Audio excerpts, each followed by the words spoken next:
За эхлэе. За санаа цаанаа энэ одоогийн tape подкастын маань тэгээд хамгийн анхны дугаар ийхүү эхэлж байна. За тэгээ энэ удаагийн дугаарын маань анхны зочин бол нэгэн сонирхолтой төсөлтэй эмэгтэй байгаа. Тэгээ манай гэрлээ оролцож байгаа. За тэгээ манай гэрлээ нь бол надтай хамт ажилладаг. Тэгээд хэдүүлээ гэрлэгийн сонирхолтой дурсамж тэгээ сонирхолтой түүхээр бас хэдхэн минут болтгоо аялье. Тэгээ та бүгдэд бас эндээс авах зүйл магадгүй сурах зүйл байвал бүр сайн байна. Тэгээд энэ хүү подкаст манад бид хоёрын зүгээр дурсамж тэгээд бас түүхийг агуулсан л яриа болж хувирах байх гэж одоогоор бол таамаглаж байна. Гэхдээ яриа дундаа хаашаа яаж ярих бол мэдэхгүй байгаа. За тэгээд гэрлээ өөрийгөө товчхон танилцуулбал. Яа сайн бацгаана уу. Анхаарал юм подкастэнд оролцож байна. Чингүүнээс урьж оролцсон баярлалаа. За намайг гэрэл гэдэг одоо ер нь 29 настай худалдааны хяналтын ажилтнаар ажилладаг юм байна. Тэгээд бид хоёрын одоо яг энд нөө сууж байгаа нэг юм буланлахгүй газар сууж байгаа. Тэгээд магадгүй одоо яг энэ шилэнд ойгоод нэг юм хагас юм харагдаж байна. За энэ бол шилэнд ойгоо харагдаж байгаа хэсэг бол яг энэ буланг бол ерөнхийдөө манай одоо офисын бид хоёр л ажил дээр байгаа. Тэгээд офисын эмэрлэгийн буланг хэсэг байгаа. Тийм нарийн урд коридор. Тэгээ энэ чинь юм маш гоё юм саран хэлбэртэй сандал байгаа. Энэ сандлууд амар тухтай. Тэгээ энэ сандал дээр хүмүүс ингээ суугаад одоо яг миний ард хандж байгаа энэ цонх руу харахаар өдөр бол маш гоё харагдана. Тэгээд энэ нэг хүмүүс ингээд амрах юм боломжтой эмэрлэгийн болон баха. Тэгээ яагаад энд суусан бэ гэхлээр энэ хэсэг бол одоо гэрлэгийн хамгийн дуртай хэсэг гэсэн учраас энэ хэсгийг сонгоод тэгээд яг нэг жоохон харамсалтай нь бид өдөр үнэхээр бичиж чадсангүй. Яагаад тэгэхээр бид хоёр ажил дээрээ байгаа учраас өдрийн цагаар бол ажлын цаг байгаа. Тэгээд ажлын цагаар бичих бол жоохон боломжгүй байсан учраас ажлын цаг дуусаад тэгээд юм тоног төхөөрөм зовхширч могсорч ингэсээр жоохон ханах болчлаа. Тэгээ артлаас яг харагдаж чадсангүй. За тэгтээ ямар ч тач бид хоёр л яриагаа хий гэж бодсон. За тэгээ энэ хэсэг бол эмэрлийн булангийн хэсэг байгаа. Тэгээ энэ бичиж байгаа шүү тий. Нэг юм газар орцсон. Энэ хэсэг дээр бас нэг гоё юм энэ өнгөнийг бас надаар юу сонгуулж исэн баха. Гэрлэгийн ямар дуртай өнгөө ингэж гэрлээ чи өнгөө сонгох гэж бас сонгуулж исэн. Бас их сонирхолтой байгаа. Тийм шүү. Нэрээ тийм биш. Би ойр анзаарч байгаа шүү. За тэгээд хоёулаа яг яриагаа яриа чөлөөтэй яриа юм байна. Арай юунаас эхэлж ярих вэ? За би ингэж бодож байна. За анх яг чиний нөгөө нэг одоо сонгож ирсэн нэг зорилго байгаа шүү дээ. 10 жилээ төгсөөд тэгээд ерөөхдөө нэг хүсэл мөрөөдөлтэй байсан тэр сонгосон цаашдаа би яг энэ чиглэлээр ажилламаар энэ яг ийм төрлөөр одоо тий мэрэгжилтэй болмоор байна. Тэгээд амьдралын ийм хэв маягтай болмоор гэсэн нэг юм тухайн нэг 10 жилийн нэг зорилго байсан. За тэгээ магадгүй тэрнгээрээ сурсан бах тий. За тэгээд тэргээрээ тэр зорилго чи яг юу байсан? Тэгээд тэрнийхээ дагуу яг ямар мэрэгчлэр суралцаж одоо оюутан нас хүртэлх те. Процесс нь ямар хөө? За. Тий, тавчхан танилцуулаа. Миний хувьд тэгвэл ер нь яг 10 жилдээ болж ирсэн төрлөө байгаагүй. Яг үнэ. Тэгээд яг 10 жилдээ ингээд нэлээд сурдаг байсан. Тэгээд математикийн сонгонд сурдаг байсан. Тэгээд одоо нэг 10 11 дугаар ангидаа шилжиж шинэ сургуульд орсон. Тэнгүүдээ сонгоны бас нэг 2 3 хичээл сонгох хэрэгтэй болдог. Тэнгүүдээр тэр сонгон дээр болохоор физик, мат, нийгмийг сонгож исэн. Англи хэл дараа жил нь сонгож исэн. Тэнгүүдэд илүү би юундээ сайн байсан гэхээр нийгэмдээ илүү сайн байж таарсан. Тэнгүүдээ тэрнгээрээ мэдээж 10 жилийн хүүхэд чинь би тийм сургуульд би тийм мэрэгчлэлтэй болно гэж амар зоригтой байдаг. Гэтэ яг миний хувьд бол тийм байгаагүй. Тэгээд би зүгээр л шалгалтаа өгөөд үзье. Тэгээд би ямар сургуульд авах боломжтой байна гэдэг яшийн оноогоос харж агаад бүх ингээд одоо сургуулиудыг чагсааж харж байгаа. Тэгээд ер нь удирдлагын ахтамд орж исэн. Удирдлагын ахтамд бүгдэнгүүд тийш орчих сайн сургууль гэдэг хандлагатай байсан. Тэгээд тийшээ төрийн захиргааны менежмент гэдэг мэргэжлээр ер нь сураад тэгээд 4 жилийн хугацаа эхэндээ бол 1-р курст ороод яг юу хийх гэдэг байгааг ойлгохгүй байсан. Манай ангийнхан чинь бүгдээрээ л бид нар ер нь яг юу ер нь ямар ажлын байранд гарах вүлээ гэж бараг ойлгохгүй. Тэгээ ер нь 2 3 дугаар курсээсээ ер нь би яг юу их гээд байгаа вэ, яах гэж байгаа вэ гэдгийг илүү ойлгож мэдээд тэрэндээ илүү баг ингээл дайчлаастай төрийн алтанд ороод алан малан гэдэг байсан. Тэгсэн чинь тэгэл 4 дахь курсээ төгсөөл төрийн алтны шалгалтанд бэлдээд нэлээд удсан. Гэсэн чинь төрийн алтан дээр нөө шалгалт нь маань яг үүндээ зардлагдаагүй. Тэгээд яг за төрийн албаар ер нь бол явууллаа гэд төгсөнгүүтээ бас нэг худалдааны тоглоомын газар нэг худалдааны зөвлөхөөрөөс ажиллаж байгаа. 1 жил ажиллаж байгаа. За тэгээд ер нь худалдааны зөвлөхөө би ингэж байж удаа болохгүй юм байна. Тэгээд төрийн албанд орохгүй юм байна. Би ер нь өөр мэргэжлэр ер нь явъя гэд. Тэгээд ер нь 1 жил бараг сурчаад биш ажиллаад энд баахан CV бөөлж өгдөг. За хамаагүй газар л өгөөл. Тэгээ нөө шинэ үрдээс ямар ч туршлагагүй. Тэгээд тэгсэн чинь яг Төвөр зуучийн компани дээр мал логистик дээр яг ярилцлагуудад орж исэн. Тэгээд наваг авч исэн. Тэгэхэд бол наваа яагаад баг авчваа гэдэг юм бол бодож исэн. Тэнгүүд тэгээд тухайн үед яг юу хардаг байсан гэхээр тухайн бүс нэм хүндний хандлагыг хардаг байсан юм билээ. Өөртөө сургаж аавна гэдэг бодолтой. Тэгээд тэндээ ер нь бол 2 жил ажиллаад илүү яг тээвэр талтайгаа илүү ингээд сурсан гэх юм да. Ер нь малажс бүх юмаа сурч авсан байгаа. Тэгээд тээврээрээ явж агаад хүүхдтэй болоод декретээ аваад тэгээ буцаж ер нь бол тээвэр зууч руугаа эргэж ороогүй яг худалдааны чиглэл рүү орж ирсэн байгаа нэ шагаа. Тэгээд яг анхаас яг ковидын үед ярилцлаганд ороод онлайн ярилцлаганд ороод онлайнаар ажиллаа хийдэг гэрээсээ ажилладаг ковидуд чинь амар ер нь бол жоохон хэцүү төвхтэй тийм байсан. Тэгээд таяо кимтэй сонирхолтой зам байсан тий. Хүн ер нь яад юм шүү. Тэгээ одоо яг чиний ингээд ярианслахаар нийтлэг нэг за нийтлэг биш ч байж магадгүй. За миний хувьд бол нийтлэг харагддаг байхгүй. Ингээд за яг 10 дугаар ингээд төгсөөд за энийг мэрэгчлэр сурна гэд тий. За юу гэдэг би хуульч болно гэд. Тэгээ хуульчаар ингэж бэлж явж байснаа яг хуульч болдог айгуу цөөхөн. Тэгээд ингээд янз янзын өсөлцсөн тий. За эсвэл хуульч болцсон. Тэгээ хуульч болоод ингээд явж байснаа төгсөөд яг ажиллаагүй. Тэгээ өөрөө л үсрээ явцсан. Гэтэ яаж байгаа гэхээр нэг оюутан болоод ингээд төгсөх хүртэлх 10 жилийн нэг юм хугацаанд тий. Одоо 10 жилээ төгсөөд оюутан ингээд төгсөх хүртэлх энэ хугацаанд нэг юм эрэл хайгуулын гэхээс илүү тэгээд нэг юм яах учраа олохгүй үе юм дэрчтэй шүү. Тэ ингээл аль нь яах вэ гэл. Тэгээд яг тийм дүр зураг харагдаж байна тэ. Тэгээд үүний дараа яаж байгаа гэрэг ажил дээр гарч ирээд одоо амьдрал дээр гарна гэсэн нэрлээд байгаа ш бид нар тэ. Тэгээд амьдрал дээр гарч ирээд яаж байгаа гэхээр гээ одоо яг энэ дээр нэ эрэл хайгуулч хэлж байгаа шүү тэ. Яг за энэ мэрэгчлэр ажиллавал юу болох юм тэ. Энэ мэрэгчлэр ажиллавал юу болох юм. Тийшээ орвол юу болох юм гээ. Тэгээд ингэж явж байгаад тэр дундаас яг юу хийх ёстойгоо ойлгодог юм шиг. Тэгэхээр чивтерийн ярианаас үндсэн одоо ялангуяа 10 жилийн хүүхдүүд те авах зүйл юу гэхээр эхлээд ямар тач тууштайгаар нэг зүйлээ ингээ барьж аваад хийх нь зүг байгаа тоххой те. За тэгээд хуульч болох юм уу, цагдаа болох юм уу, юмч болох юм уу те. Юу болох юм. Тэгээд тэрийг барьж аваад ямар тач хийх нь зүг, ямар тач сурах нь зүг.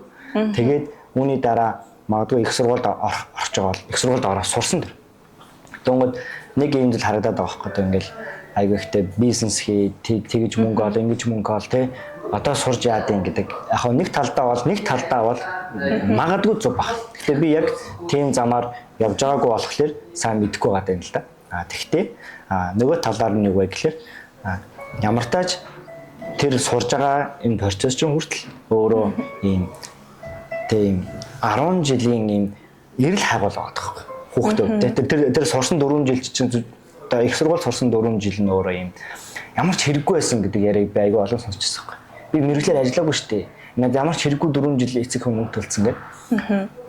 Миний хардаг үнцэг бол энэ бол эрэл хайгуул байсан байна. Тэ. Тэгээд яа тэгэхээр чи одоо өнөөдрийн чи бий болж байгаа бол одоо өнөөдрийн захирал чи бий болохын тулд тэр 4 жил чи тэр сургууль сурч тэр эрэл хайгуулыг хийж тэндээс олж авсан зүйлээрээ өнөөдөр энд байгаа ш надад санагддаг байхгүй тий. Тэгэхээр эрэл хайгуулын процесс явагдаж байна. Тэгэхээр сурж байгаа да тэгээд их сургууль сурж байгаа да магадгүй тэр мэрэгчлэр ажиллаагүй байсан ч Энэ бол тийм чухал зүйл биш. Ягаад тэгэхээр чи энэ бүх зүйл дундуур чи хөгжиж л гэсэн. Тэгээ хөгжсөн процесс явуулж байгаа. Ер нь оюутны тийм яг төрийн албан заавал орно гэдэгтээ бэлдсэн биш. Ер нь өөрийгөө л бэлдсэн л хугацаа байгаад байгаа байхгүй юу? Харин тийм тий. Одоо би тэр өдөр шөнөгүй ингээл би даалт хийгээл ч өднөр хоолгүй багаар ажиллаж сурж байгаа тэнд өөрөө би дагаад юм хийж сурж байгаа. Би ер нь энийг хийвэл ингэх ёстой байна гэд олны өмнө гар би одоо нэгдүгээр курстэй гэхэд амар тийм татгшоогоо олны өмнө өдөөс юм ярьж чаддгүй юм байсан байхгүй. Ингээл юм ярихаар ингээд салганал хамаг ингээ улаагаал юм байлдаг. А тэнгуүтэ баг ингээл баг ихтгэл тавиад сурцаараа ядаж олны өмнө гараад сандралгүй 50 юмаа ярьж сурсан байна тий. Тэгээд би даалтыг ямар нэгэн байдлаар одоо юу зөв алдаагүй бичиг өсөд тэрийг бас сурсан байна гэдэг чинь ер нь 4 жилээ заавал мэрэгчлэр ажиллах ёстой биш байгаа даа. А тэгэнгүүтээ төгсөнгүүтээ бас ердөөсөө завсаргүй бас янз бүрийн бирлэг агуул за ийшээ ч орё ер нь бол би энэ сараас илүү хугацаанд ер нь бол зүгээр ер нь байж үзээгүй заавал нэг ажил хийгээд эсвэл нэг сураад бас нэг хятад хэлний бас нэг HS гээд бас нэг олоод авсан ажиллах хугацаанд тэгэхээр ер нь хүн юм зогсолтгүй байжгаад яг нэг юмаа барьж авах хэрэгтэй юм билээ. Одоо тэгэнгүүт тээвэр зууч байлаа гэхэд одоо би худалдааны газрын тээвэр зуучийг хариуцж байгаа давхар бас нэг бусад захиалгуудын хяналт тэтэргээд бас явчихж байгаа хгүй. Тэгэхээр би илүү бас нэг сураад л яваад байгаа одоо хүртэл. Одоо бол миний үнэ мдээгүй юмнууд бол зөндөө байж л байгаа, сурсаар л байгаа, шантарахгүй явсаар л байгаа. Тийм. Тэгэхээр одоо бидний яг нийгмийн хувьд бол их сургууль дээр ямар ч очоод тэгээд тэрнээс цаашаа яхаа юм дээр сурж болно. Тэгээд тэр хүртэлх бол ямар тааж таны сурах зүйл тэгээд тэндээс сурсан зүйл таны амьдрал ямар нэгэн байдлаар хэрэг болж л байгаа. Зарим хүмүүс тэрийг харахыг хүсэхгүй байгаа. Зарим хүмүүс тэрийг харж байгаа. Тэгээд харж байгаа нь үгээр тийм ээ. Боловсрол гэдэг бол маш чухал зүйл ээ. Боловсролыг олж авах хэрэгтэй гэдэг талаас нь хардаг. Тэрийг зүгээр харсан ч харахыг хүсэхгүй байгаа зүйл энэ ямар хэрэгтэй яасан бэ? Тэгээд диплом хэрэггүй боддог тийм. Тэгээ хамгийн чухал нэг зүйл байгаа шүү дээ. Жишээ нь ингээл одоо дэлхийн том амжилтанд хүрсэн бизнесмэнүүдтэй их сургуулийг хайсан, Харвардыг хайжсэн, тэрийг хайжсэн. Тэгээд ер нь ядаа шууд бизнес хий те. Хүн болгон бизнес хийгээд амжилтанд хүрдэг гэж би бол бодохгүй. Тэ мэдээж чадварлаг хүмүүст нь байгаа. Гэхдээ нийгэм тэр аяараа захирлууд дээр тогтдог шүү дээ. Нийгэм тэр аяараа инфлюенсерүүд дээр тогтдог. Тэгээд нийгмийн 80 орчим ихэнх хувь те. Ихэнх хувь зүгээр л энгийн хүмүүс дээр тогтдог. Тэгэхээр заримд нь аз тохино, заримд нь мэдээж аз тохиохгүй байх тохиолдол байгаа. Тэгээд магадгүй тэр том сургуулиудыг хайсан хүмүүс чинь тэр хэмжээний өндөр потенциалтай хүмүүс байсан байж тагтах. Тэгэхээр хоёулагийн яг ихний ярьсан сэдвийг базаад хэлэх юм бол энэ бол ингээд их сургуулаа төгсөх хүртэлх тэр нэг одоо хуучнаар 14 жил те одоогоор бараг 16 жил 12 жилээ төгсөж байгаа гэхэр чин те 16 жил ч те юу лээ одоо чи 12-оор төгсөөд дахиад 4 жил сурж байгаа гэхэр чинь. Тэгээд 16 жил орчим сураад ингээд энэ бол дөнгөж ихний сурах процессууд ингээд ихний байдлаар ингээд дуусч байгаа. Тэгээд энэ хугацаанд бол одоо чиний хувьд бол маш их зүйлийг бол сурж авсан байгаа. Тэгэхээр сурсан гоё зүйл болсон байна. Тэгээд үүний дараа яг ажлын талбар дээр гарч ирээд тэгээд мэдээж шаардлагатай бол олон ажилд сольдог. Тэгээ зарим нь бол ганц ажилдаа тодорхой хэмжээнд хугацаанд ажилдаг. Зарим бүх насаа зориулдаг. Тэгээд яг энэ өнцгөөс чинь одоо чинь зарим хүмүүс ингээд бүх насаар ажилласан байдаг. Зарим нь бол ингээд солиод явдаг. Солиод ажиллаа солиод явдаг. Зарим нь хараа тодорхой хугацаанд нэг 5 жил яж байгаа. За гарлаа гэл дахиад 5 жил. Чиний хувьд одоо 2 дахь газар ажиллаж байгаа тийм. Биш 3 дахь газар ажиллаж байгаа тийм. Миний хувьд одоо бараг төгснөөс хойш нэг 4 дахь газар юм байна. 4 дахь газар ажиллаж байгаа тийм. Тэгээд энэ хугацаанд ер нь яг чиний ингээ Монголын одоо энэ ажилтны зах зээл гэх юм уу тий. Одоо нийт хөдөлмөрийн зах зээл. За хөдөлмөрийн зах зээл. Энэ чамд ер нь яг яаж харагддаг вэ? Ер нь компаниуд чамд ер нь хэр санагддаг? Монголд ер нь ажил хийхэд хэр санагддаг? Одоо ер нь ажил хийхэд өмнөх одоо газруудаас миний бол анх бол худалдааны зөвлөх төр нь тоглоомын дэлгүүр дээр ажиллаж байсан байхгүй. Тэнгүүд яг тэрнээсээ би амар тийм хүүхдийн хүмүүжил ер нь яг юу чухал вэ? Хүүхдийн хүмүүжил яг юун дээр байна вэ? Монтессори арга ухаан ч юм уу тэр мэрийг би амар судалдаг байсан байхгүй. тэрнээсээ үүдэлтэй би амар сонирхолтой болоод хүүхдийн хүмүүжлэн ер нь юм байт юм байна. Насанд нь тохирсон тоглоом чинь зүгээр л тоглох биш бас хүмүүжлийн арга хэрэгсэл болт юм байна гэдэг зүйлийг ер нь бүтэн жилийн хугацаанд би тэндээс амар ойлгож авч байгаа. А тэгэнгүүтээ хүнтэй харилцааг бас тэндээс сурч байгаа. Үйлчлэгээний газар ажиллаж байгаа болохоор хүн мэдээж орж ирээд инээмсэглээд тарцж байгаа бол инээмсэглээд тарцсан уурлаад тарцсан инээмсэглээд тарцдаг тий. Янз бүрийн олон хүүхдүүд орж ирнэ бүх тоглоомнууд ингээд буулгаж тавиад ингэсэн ч гэсэн тэрийг араас нь ингээд цэвэрлээл зэгцлээл явхад надад ердөөсөө уурлах тийм мэдрэмж төрдгөө ягаад ч хүүхдтэй ингээд тарцдаг болох. Тэгээд ер нь хүний яг тэр жилийн хугацаанд би хүнтэй яаж харьцах, хүн юуныг юу яаж ойлгож байгаа тий, хүнтэй яаж харьцвал тэр хүн гээд баярлаад гарах ч юм уу. Тэрийг нь бас илүү ойлгож сурж байгаа байхгүй. А дараа нь болохоор тэр учраас бас адилхан л хүнтэй харьцаж байгаа үйлчлэгээний газар тий. А тэгэнгүүт уцсны цаанаас байн гарчсан. А өмнө нь болохоор дандаа тулж очижсэн бол одоо болохоор уцсны цаанаас хүн ингээд уурлаад харьцаж байхад өөдөөс нь мэдээж уурлаад байж болохгүй доторхой. А тэгэнгүүтээ мэдээж хүнээс уушлахгүй сурж байгаа. Тэгээд ингэнгүүт хүмүүсийн хандлагаас гэх юм уу ер нь ажил дээр цалин хөлснөөс илүү ер нь хамт ажиллаж байгаа ажилтнуудаас илүү одоо юу гэдэг би энд үлдэх үгүй юу гэдгээр шийдэгдэх юм лээ. Одоо гэхэд одоо би MMS компанид орж ирээд 3 жил гарсан болчихж байгаа. А тэг өмнө ажиллаж хийсэн цалин хөөсний тэрэ тэг бүгд ингээд адилхан ингээд орчин байгаа хэрнээ яаж би хамт олноосоо би өөртөөсөө ажилласаа гарыг гэсэн тийм өөртөөсөө бодол төрж байгаагүй. Тэгэнгүүт надад юу нөлөөлж ийн гэхээр тэр хамт олонтой би баймаар байгаа. Тэгэнгүүт би дахиж энэ ажлаас гараад би өөр ямар хамт олонтой орооч үлээ. Ер нь ч тэгж баг бодол төрж байгаагүй байхгүй юу. Тэгэхээр ер нь ажил дээр гарахыг хүний хандлага амар чухал гэдэг. Хүн мэдээж анх ороод хүн юмыг сурахыг ирмэлцэх хэрэгтэй. Мэдээж ихний 3 сар бол амар хэцүү. Бүх зүйл юу шинэ байгаа шүү дээ. Тэнгүүд одоо шинээр манад ч гэсэн орж ирж байгаа шинэ хүн байлаа гэхэд тэр хүн ихний 3 сартаа ямар байна вэ гэдгийг ойлгоод бүх зүйлийг эхлээд нэг гэлэн мэдээж шууд мэдээ сураад хийчихнэ гэж байхгүй тий. 2 тоо хэлнэ. Окей. 3-т дээр нь жоохон өөрөөр нь бодуулаад тий эн чинь ялаа ингэж хэлсэн шүү дээ гэд тэрийг нь бас бодуулах хэрэгтэй. А тэгэнгүүт одоо юу гэмт хэрвээ намайг яг энд анх орж ирэхэд хүлээж авсан хүмүүс маань шал өөр хандлагатай тий үйл тоосон байдалтай ч юм уу тийм байсан бол би л орж ирэхгүй л байсан баг. Өөр би яг энэ компанид орж ирэхээс өмнө бас нэг газараас яг орох гэжсэн байхгүй юу. Тэгэнгүүт надад тэр хүмүүсийн хандлага нь жоохон таалагддаг байхгүй юу. Тэгэнгүүтээ наашаага MMS орж ирсэн чинь хандлага надад бүр үнэхээр амар гоё санагдаад амар гоё хүлээж авал онлайнаар ч гэсэн ингээл одоо байж байгаа ингэж байгаа тэгж байгаарэ гэж уцтаж хэлэл мэдээлэл өгтөмжүүлнэ. Энэ бүхэн яг юу н компанид үлдэх нэг тийм үнэт зүйл нь гэх юм уу авч үлдэх зүйл нь болж өгдөг юм шиг санагдаж байгаа. Юу н хамт олон л хамгийн чухал нь. Тэгэхээр одоо хүний хувьд нэг юм тав тухтай орчин. Тэгээд тэрийг хүмүүс нөгөө комфорт зон гэдэг хэлдэг шүү дээ. Тэгээд тэрний аюултай тал гэж байгаа, давал талж гэж байгаа гэдэг үү.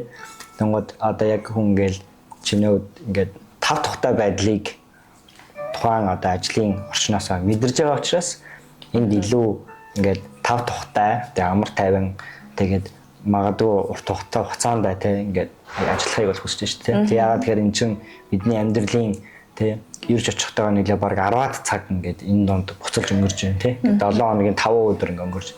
Тэгэхээр илүү тав тухтай орчин тэгээд бас тав тухтай одоо хүмүүсийн дунд тий ажиллаж байгаа орчны дунд ингээд байгаа байдал нь хүнийг аливаа ажиллаж ирэхгүй юу бүх талбар дээр ингээд удаан оршин тогтноход ингээд тусалдаг хүчин зүйл байх гэж бодож байна тий. Ялангуяа хүний одоо бас нэг чухал зүйл нь болохоор гэр бүлийн харилцаа гэж байна шүү дээ.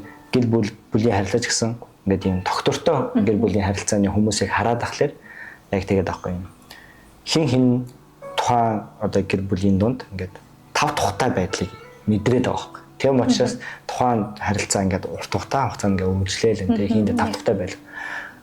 Тэр нэг тав тухтай байдал ингээд алдагдаад эхлэнгууд айлч талбар дээр бүгд ингээд нурд юм шиг байна тий. Яг талбар дээр хүн ер нь нурд юм шиг. Ер нь тийм тий. Одоо гэр бүлч бай, ажилч бай. Тэгэл бас нэг хувийн одоо юу гэх юм ямар нэгэн клуб инээ тэрэ байсан ч гэсэн хүмүүс л хамгийн чухал, хүмүүс хоорондын харилцаа л хамгийн чухал байгаа тий. Гэрлээ ер нь шүү дээ. Нэг яг чиний сонирхол одоо сонирхдаг дуу хөгжим сонирхдаг кино тэгээд өнгө аяс нь ерөнхийдөө жоохон солонгос стил талдаа сонирхдаг тий. Чиний бүр яг нэг одоо ингээд шивэн дэрч ингээд зураг наваад байдаг шүү дээ. Бүр яг топ жүжигчин. Дуучин тий. Тий. Чиний үед ингээд харахад тэр зүйлд амар үнэнч байгаа юм шиг харагдаж байгаа байхгүй. Тэгээд нэг талдаа бол амар гой санагддаг. Нэг талдаа ч гэжтэй ер нь тэр аяа гой санагддаг. Ингээд үнэнч байгаа байдал. Тэгээд одоо тэгэхээр тэр чинь одоо чиний нэг яг фэн тэр хэн блэ? Cancer. Тэр жүжигч юм уу? Жүжигчин бас дуучин тий? Тийм, ер нь бол жүжигчин дуучин. Яг 10 дугаар ингүү. 10 дугаар ангид чи яг экс хамтлаг гарч ирээд тэгэл ер нь шууд хараад дурлан гэдэг шиг шууд хараад ер нь бол крашлсан байхгүй. Тэгэхээр одоо юу баг 12 жил үү? 12 3 жил болж байгаа юм биш үү? Ер нь бол стил би яг тэр хүнийг яагаад чи гүн гадаад үзмжнээс нь илүү тэр хүний бас нэг хандлага гэх юм уу? Бусадтайгаа харилцаж байгаа хандлагыг тэр ямар нэгэн байдлаар мэдрэгдэн шүү дээ. Нэвтрүүлэгт орно лайв ямар янз бүр юм хийн те. Тэрнээс нь амар мэддэгдэг байхгүй юу. Тэрнээс царайлдаг. Гэхдээ бас тэр суур бас нэг хүн байдаг байхгүй юу. Тэр нь амар таалагддаг гэсэн үг. Тэгэл ер нь стил ер нь үнэнч хിവэрэ кино гарвал киногийн заавал үздэг, дуу гарвал дуугийн заавал сонсдог. Одоо бүр альбомыг тусдаа альбом гаргадаг болоод альбомыг хүртэл авдаг болсон. Тийм байгаа даа. Тэгэхээр ер нь амар юмдаа үнэнчлээ. Үнэнч шүтэн дэвшрэгч гэдэг да. Хөвширсэн ч байна. Чамайг хэлэх байх та. Тэгээд юу бэ штэ.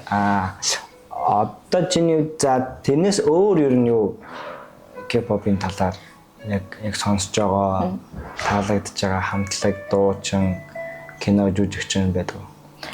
Одоо за яг нэг сонсдгоос илүү юу байх. Надад юу таалагдсан бүх төрлийг юм сонсдог. Төрлөг ч штэ ер нь дуугаа гэсэн үг. Тэгээ одоо тэр хамтлаг гэхээр кянсуу шиг бол биш. Зөвхөн л тэр дуу таалагдвал сонсдог, таалагдахгүй бол гэж орхидог. Юм тийм байгаа даа. Гэхдээ бас миний дууны юу ч их сонио шинэ гарсан дуу сонирхсоос гол бүр хуучны дуугаа цаас гол бүр Монголын нөгөө нэг одоо юу гэдэг нөө D45 энэ дээр тэдний хүртэл юм бүх төрлийг л сонсдог дуртай. D45 орч нь сонсдог гэсэн шүү. Жойтон байхтай илүү 10 жилтэй байхтай илүү. Гэхдээ одоо нэг юм харагдаад идэм аа. За ингээд K-pop шүтдэг одоо өсвөр үеийн хүүхдүүд, залуучууд ингээд үе байгаа шүү. За тэгэнгүүт жишээ нь би одоо ингээд J-ийг муухай гэж хэлчихэнгүүт тэрийг ингээд бүр ингээд бүл хийддэг байхгүй. Тэгээд би бол тэрийг бол яг ойлгохгүй байхгүй. Тэгшлэр үнэхээр би ойлгохгүй. Яг тэгэхээр би хаа Eminem-ийг ингээд шүтдэг байсан л да. Гэхдээ бүр ингээд одоо чи хэн нэгэн Eminem бол юу Eminem гэдэг юм бол энэ их дургуутч магацаа. Эсвэл team cool. За яг мэдээж миний үед л баг team нэг Facebook-наас бүх баг л дээ. Тэгээд team амир яг намайг тэр үед шүтдэг байх үед тэгэл ингээл хэн нэгний бүлэт ингээд тэгээд ер нь баг л мэддэг байсан. Тэгээд зүгээр л ингээд сонсоод амир өөрөө л гоё. Тэгээд өөрөө баг юм болсон гэж байдаг гэсэн л тий. Тэгвэл одоо яг энэ үед дээр болохоор team аяг их байна. Тэр талаар чиний бодол. Тэр одоо бас их сонирхолтой. Одоо NEXO-гийн хүн байлаа гэж бодлоо нэг гишүүн байлаа. Тэгэнгүүт өөр нэг фэн гарч ирсэн ээ. Чи хүнтэй суух ясгүй. Чи яагаад хүнтэй суух гэдэг юм бодол лайв нэвтрүүлгээр хүртэл гардаг байхгүй. Тэр амар санаа хандлага гэх юм. Яг тийм нэг хандлага зогсон. Тэр хүн би тэр хүний фэн. Гэхдээ тэр хүн миний төлөө ингээд юу гэх би тийм ингээд хөрөнгө зарцуулаад байгаа шүү дээ мэдээж альбом мэдрээ наваа тоглолтын үзэл. Тийм болохоор чи надад ингээд ийм гоё миний юу таарах хэвээр нэг тийм хандлага байгаад байгаа шүү. Тэгэхээр юу нэг л одоо бусдыг өөрийнхөөрөө байлгах гэдэг шүү дээ. Сэтгэл зүйн одоо тэрийг юу гэж нэрлэдэг л одоо би марч ингээд бусдыг өөрийнхөө хөөрөө байлгах гэдэг удирдах гээд байгаа гэсэн одоо сэтгэл зүйн одоо нэг өөрөлдөх юм бол эмгэг болчиход шүү дээ. Эмгэг болчиход. Тэр ер нь тийм сэтгцэн яг юм жоохон айгаах гэснээс. Тийм бол одоо ингэж байна л да. Магадгүй энэ байдал бүх цаг үед байсан баг тий. Бүх цаг үед байсан. Эрт дээр үед ч байсан. Одоо ч байгаа бас ирээдүйд ч байх л бол. Харин бидний одоо жоохон эрт дээр үед ч юм уу одоо 10 жилийн өмнө ч юм уу тий. Тэр ингээд баг байсан гэж би дөрмөөс хэлж байгаа шүү дээ. Тийм мэддэг байсан. Ягаад тэгэхээр тухайд сошиал гэж байгаагүй. Мэдээллийг хурдан тараах хэрэгсэл зурагтаас ууд байгаагүй. Тийм учраас тэр хүмүүс ил гарч чадахгүй байсан бол одоо бол хүн болгон олон нийтийн сүлжээнд ил гарч ирэх боломжтой болчингууд гараад ирсэн. Тэнгууд одоо цагт л их болчлоо. Одоо цагт л энэ залуучууд ийм болчлоо. Энэ залуучууд үгүй юм байна тий. Юу гэдэг эсвэл заавал ингээ хин нэг хид шүтээд байна. Та нар буруу гээл тий. Нэг талаас өмөрөх юм бол энэ бол бүх цаг үед байсан. Бас байсан байгаа байх ч бах тий. Юу нэг илэрч байгаа л энэ зүгээр л олон нийт нэг дор юм харах боломжтой болсон л байхгүй тий. Сошиал гэдэг юм ертөнцтэй болсон. Тэгээд тийм учраас би өөрийгөө шууд илэрхийлэнгууд миний тий одоо илэрхийлсэн илэрхийлэмжийг хэдэн саяар үзэх боломжтой болсон. Одоогоос нэг 15 жилийн өмнө Монголд гэх юм бол тийм баг байхгүй шүү дээ. Баг гэж уусал байхгүй шүү дээ. 20 жилийн өмнө бүр байхгүй байсан тий. Тэгээд нэг хүн гарч ирээ би Кёнсогста шүтдэг мүтэг орсон ч хинч мэдэх боломжгүй байна. Тэгэхээр ялгаан тэндэл байгаа тий. Түүнээс бүх цаг үед бүхэл яг л угаасаа нэг юм хүн төрлөختийн юм л байсан байна. Миний удаж байгаа юм байгаа шүтгэхгүй байгаа хүмүүс нь үзэн ядж байгаа хүмүүс байгаа тий. Тэр дунд нь тий яг ингээ цайруулж хүн байгаа бас жоох асуудалтай хүмүүс ч байгаа ингээл. Тэгээд яаж яагаар угаасаа бүгд өөр тэгээд хүн болгонд өөр гэсэн сайн тал муу тал тэг магадгүй бас сэтгэл зүйн асуудлууд ч гэсэн бас байгалах өөр гэсэн.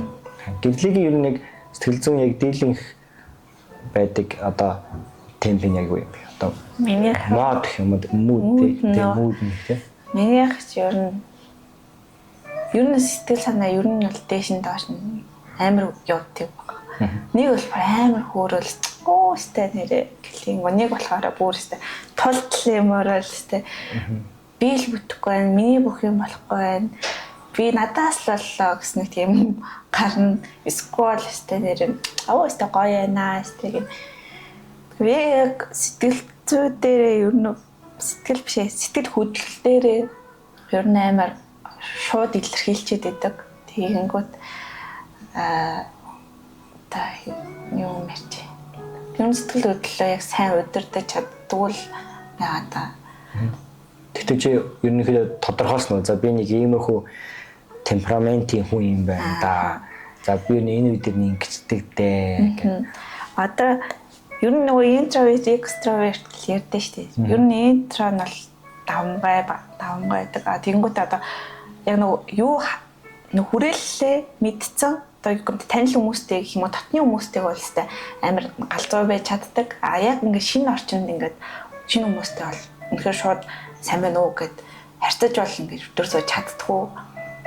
Тэгэнгүүтээ тэрнээсээ ингээл угаасаа ажлын шаардлагаар ч юм уу ингээл харилцах хэрэг гарна штэ шинэ үнтэй ингээд танилцаад яриа өрнүүлэх хэрэг гарна. Гэтэ мэдээж гаднаа ярьчин ажлын шаардлага болохоор. Гэтэ дотроо яа гэдчихдэг байхгүй юу. Тэгэхээр миний ер нь татагшаа зан чарнаар ер нь илүү их. Тэгээ хүнтэй яг ингээ юмаа үнэхээр ярмаар ивэл бүр үнэхээр тул бүгдийг ингээ ярьцдаг. Хэрвээ ярмаар байх юм бол бүр юу ч ярих хүсэлгүй зүгээр л ер нь би яг уурлахаараа ингээ ер нь чимээгүй болцдог төрлөх байхгүй юу. Хүнтэй ер нь муудалцах дурггүй. Ер нь муудалцах юм бол бүр амар нэг уурхраа би нэг 10 жилдээ бүр нэг уурлаад уйлж исэн байхгүй юу. Тэгэнгүүт би яг сэтгэл хөдлөлөө яг нөө барьж чадахгүй болохоор ингээд тэслэхүү уйлждаг гэх тийм байгаа байхгүй. Тэнгүүд одоо болохоор арай гайгүй л дээ ууралсан ч бас нэг уураа барьж чаддаг болсон ч юм. Юу нэг тэ юу мэрч юм дээ. Илүү туршлаа суугаад байна шүү дээ. Өөрийгөө нөө мэдэх процесс нь их явагдаад байна шүү дээ. Тэнгүүд мэдэнгүүд за одоо энэ үе дээр ууралж байна. Гэхдээ энийг ингээд өнгөрөөч тий. Энэ үед би ингээд стресст чинь ингээд өнгөрч энэ хүн хэрвээ надаа ингээд хэлчихвэл тэгээ гомдчдаг даа гэдэг процесс мэдээд байна. Тэгээд хүн одоо яг нөө хитрхи ухаантай байх гэдэг юм л да. Гэхдээ нөгөө өөрийгөө мэдэх гэл ингээл амар их юм ярьдаг штэ. Тангад би бас яг тэр зардаг. Хүн өөрийгөө ер нь мэдээг байдаг. Тэгээ цаашдаа мэдсээр л байдаг. Тэгээ хүний дотор ингээд хүн дотор хоёр үндсэн зүйл хүний дотор байгаа юм шүү.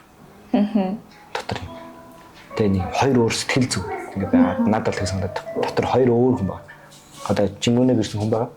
Тэгээ танихаа дотор бас нэг Чингүнэ байна. Тэгээ тэр хоёр ингээд хоорондоо үйлчлж байдаг. Тэрийг юугаар тайлбарлахлаар одоо шашинлаг талаас нь одоо христийн шашныг тайлбарлах юм бол одоо сүнс те махбод сүнс хоёр гэж байгаа. Сүнс нэг зүйл хүсэж байгаа. Махбод бас нэг зүйл хүсэж байгаа. Тэгээ энэ хоёрын хэн давмгаалж байна? Тэр нь үлддэг тий. Магадгүй одоо юу гэдгийг ингээд одоо жишээ нь хүн алцлаа гэж бодвол тэгтээ сүнс хүсээгүй. Гэтэ махбод хүсэж байгаа тий. Тэгтээ тэрийг алахгүй гэдэг тэмцэлдэг ч гэдэг юм. За тэгээд ингээд харахаар яаж байгаа гэхээр дотор яг ингээд хүн дотроос яна шинэ зүйл гарч ирээд гэл. Надад болохоор нэг ийм сэтгэл зүй би яг сүүлийн нэг хугацаанд ажигласан надад гарсан. Би өөрөө аюу гомдомтгой хүн гэж боддог хгүй. Гэхдээ би ингээл үргэлж ярьж байдаг хгүй. Ингээл үргэлж ярьж байдаг заа. Тэгэл яан нэг яриа л. Тэгээд яриад өнөхэд ингээд бохомдох үедээ би яриад тэр бүгдийг гаргацдаг хгүй. Ирэхэд ингээд яриа. Тэгсэн чинь сайхан би ингээд яг нэг хүнээс гомдож байгаа хгүй. Гомдоод. Тэгтээ би өмнө өөрийгөө хүмүүс гомддог гэж боддог байсан байхгүй юу? Хүмүүсээс гомдоод тэгэл ингээл уурлаад харин тэр өстө хогийн гар мар гэж яриад ингээл өнгөрчтэй тэгэл гомдолон тайлж чаддаг гэсэн. Тэгсэн чи үгүй байсан. Би ер нь хүнд гомдож байгаагүй юм гэсэн юм лээ. Тэгмэд гомдол гэдэг нь яг юу хэлж байгаа гэсэн чинь би яг тэр хүнд гомдох үед миний дотор юу ч байхгүй болсон. Нөгөө нэг яриа чингүнж авч байхгүй болсон. Би бүр ингээд миний тарих маань мэдээд байгаа. Би энийг яриад энэ стресснээс энэ зүйлээс хурдан гарах хэрэгтэй да. Тэгэхгүй бол тэр хүн бит хоёрын харилцаа муудах гэдэг гэдгийг би мэдээд байгаа. Магадгүй бүр үргэлжлүүлээд би бүр ингээд тэр хүнийг үзээ ядах нэг хүнд очих гэдэг байгаа. Яг ингээд тэгсэн мөртлөө ингээд дотор юу ч байхгүй болсон. Юу ч бүр ингээд гэж ярих гад бүр ярих юм байхгүй болчихсон. Зүгээр ингээд шууд даун болчихсон. Тэгээд яаж байгаа гэхээр бүх хүч чадал байхгүй болсон. Тэрийг дагаад би өрхнийсэн. Одоо махбодын хоёр системний би хүч ингээ бүх юм байхгүй болсон. Ингээд юу ч хиймээргүй. Ингээд уцаач хармаагүй санаа. Яг тийм болчих. Шууд ингээ даав. Гэтэ мэдээж энэ процесс бол удаан үргэлжлээгүй. Тэгээд бас удаан үргэлжлүүлэхэд би өөр бол хүсээгүй. Яа тэгэхээр нөгөө хямж байгаа штэ. За ийм байдлыг удаан үргэлжлүүлэх болохгүй. Энэ удаан үргэлжлэх юм бол энэ зүйлд депресс болдог ингээ надад аюултай байдал бий болох шүү. Эргүүлээд эндээс яг хэн хохирох вэ гэхээр би л хохирно шүү дээ. Би л хохирж байна. Тэгэхээр тэгмэд би андарсан. Тэгэхээр гомдол гэдэг зүйл ингэж илэрдэг юм биш үү гэж ойлгосон. Тэгмэд хүн гомдчих үед яадаг вэ гэхээр ямар ч хүч чадал сэтгэл зүйн хувьд тэр байхгүй болчдөг. Би махбодын хувьд бас байхгүй болчдөг. Юу ч байхгүй болчдөг. Тэгэл бас одоо чинь би чамд гомдсон байлаа гэхэд би чамтай энэ гомдлоо хэлж чамтай энэ асуудлаа шийдвэрлэхийг хүсэж байгаач тэр хүч нь байхгүй. Тэгээд азан тараа чи асуувал магадгүй би өөрөө хүчилж байгаа тэр зүйлээ чамд хэлээ. Тэгээд ингээд бүх зүйл ажиглалтай болох байх. Эсвэл би зүгээр яг тэр чимээгүй байдлаараа ингээд урт хугацаанд ингэж явсаар хагаад тэгээд би ингээд баг яваад төгөх. Би юу наатаж яг хүчээр яг өөрөө ухаарч ирдэг. Хүчээр яасан гэхээр би өөрөө бүр яагаад нэг тийм хэцүү яагаад би хэцүү байгааг ойлгохгүй байсан. Нэг л тийм сэтгэл нэг байгаа гэдэг би яагаад тагаан болоо гэж бодож ердөөс ойлгохгүй хүнд гомдоод байгаа юм болов гэхээр мэдэхгүй тэрийг. Тэр хүчээр нэлээд бодлоо л юу нэлээд бодлоо. Юу шүүн баг унтаж чаддаггүй. Тэгээ яасан бэ гэдгсэн чинь би юу яагаад гомдоод байгааг ойлгоод тэгээ тэр үндэ бүр бичээд би ихтэй чад хэлэх юм байсан. Ийм чинь би гомдсон бай. Би яаж тухайн үед болохоор гомдсон гэж үзэх бодоагүй байхгүй. Би зүгээр л англ чихний хайжгаар өнгөрөөгөөд ч юм уу те. Тэгээд өнгөрөөцөн гэж бодсон ч яаж сэтгэл хүлдсэн байгаа таахгүй тэр нь. Угаасаа миний нэг тийм эмзэг сэдв байдаг. Тэрний талаар ярьсан байна.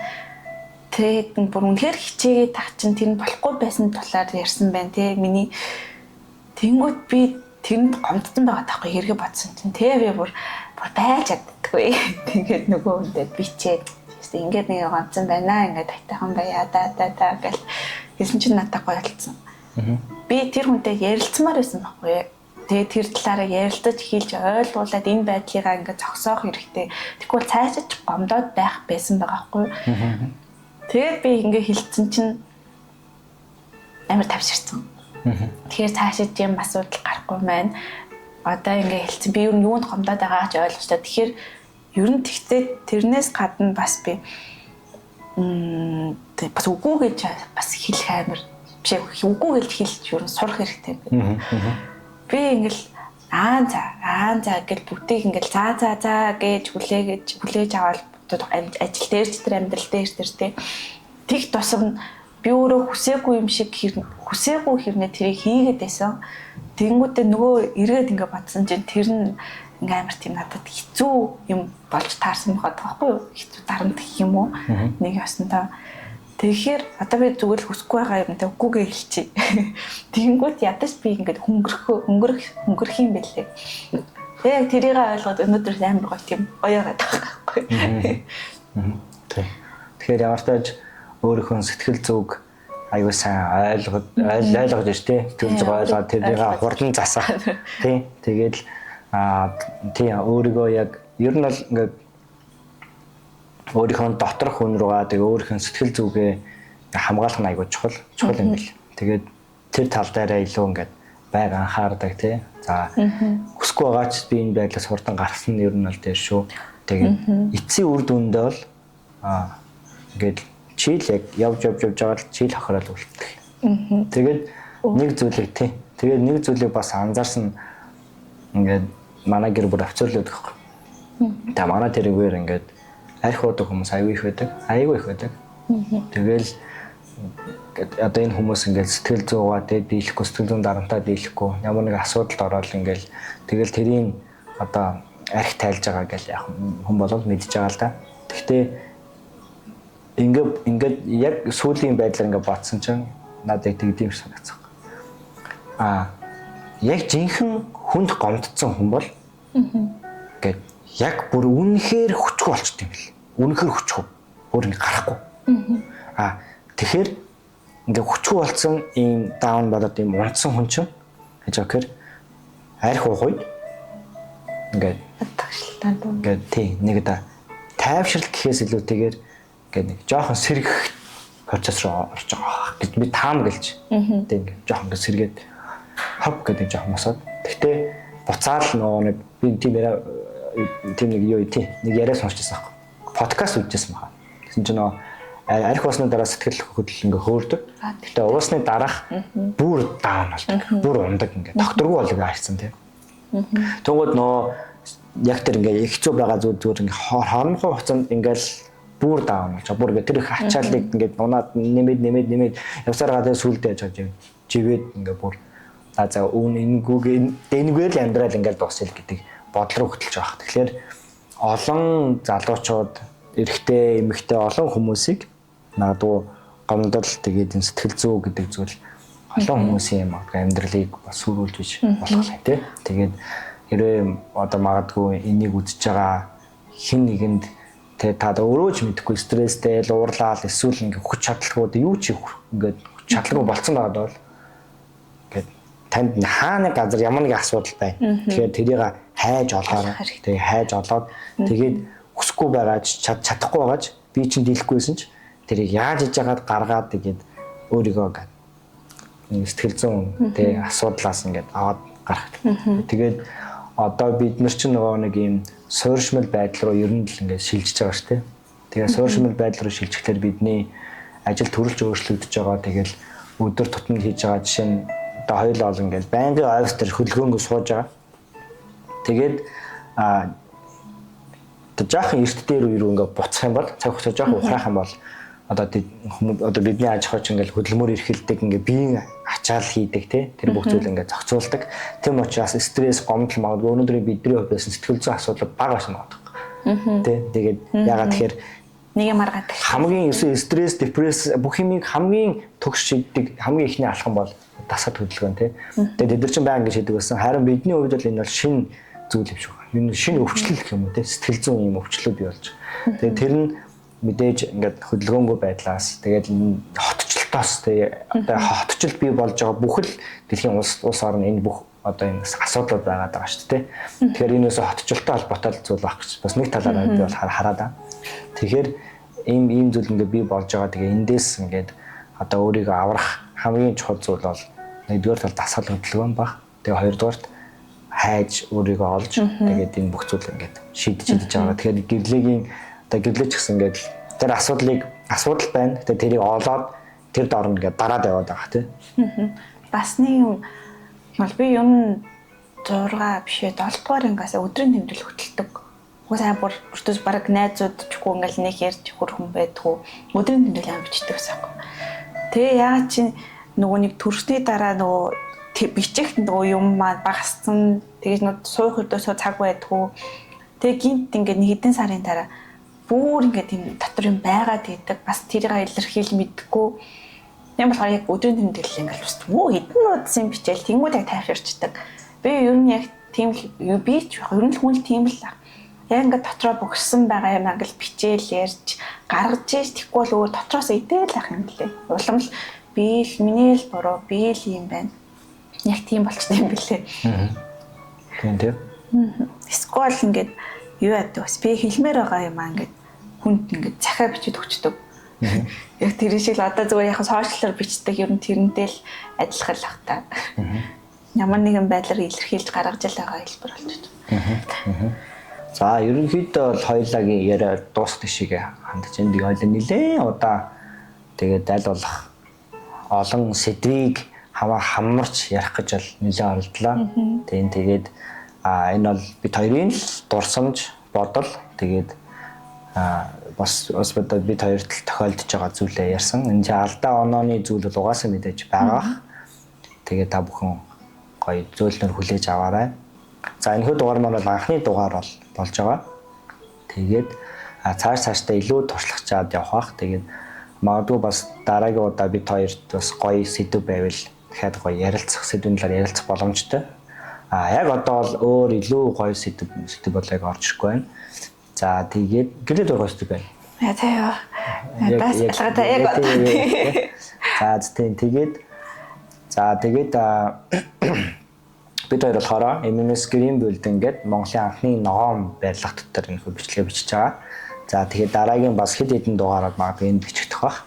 За тэгээд энд сууж байгаа энэ одоо нарийнхан өөрөө бол манай энэ байгууламжийн Oral болон тэгээд манай гэрлэгийн хамгийн дуртай газар байгаа. Мөн бас энэ хүү бидний ард нь ойж харагдаж байгаа энэ сандал бас бид хоёрын доор байгаа энэ одоо матрас хэсгээс бол манай гэрлэгийн дуртай өнгөөр хийгдсэн. Ерөнхийдөө гэрлээд бараг зориулагдаж хийсэн булан учраас энд бол дугаараа бичиж байгаа шүү. Тэгээд ямар тааж гоё тухтай тэгээд тав тухтай яриа өрнүүлсэнд баярлалаа. Баярлалаа.